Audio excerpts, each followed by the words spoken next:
Sist gang så viste jeg den her Trangia Triangle med rausbrytbrenner, så nå tenkte jeg skulle vise hvordan det fungerte med gass. Så jeg har tatt med i dag samme oppsettet, men da for gassbrenner. Så her er Triangle. Og så har jeg nå med meg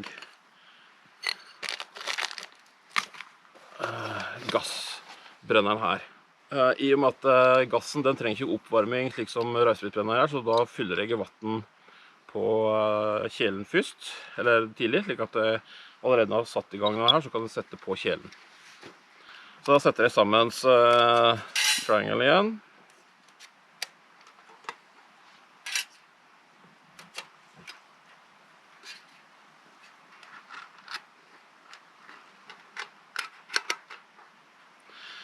Sånn.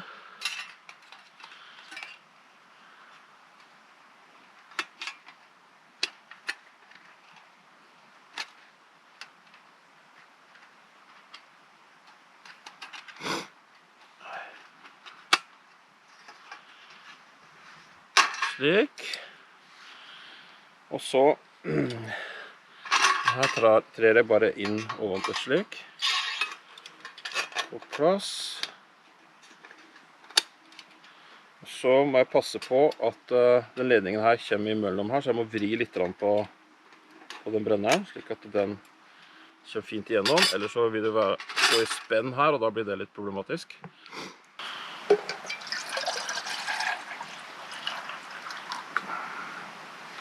Sånn. Så vi ser så har jeg satt brenneren på en stein da. Jeg vil ikke sette den på bakken, for det blir varme der. Så det skal være trygt.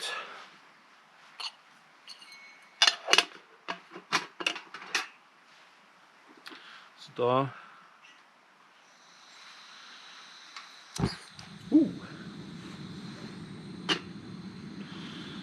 Sånn.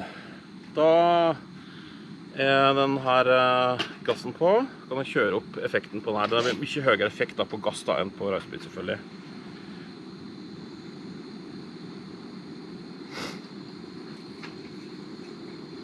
Sånn. Da er det bare å vente til det koker.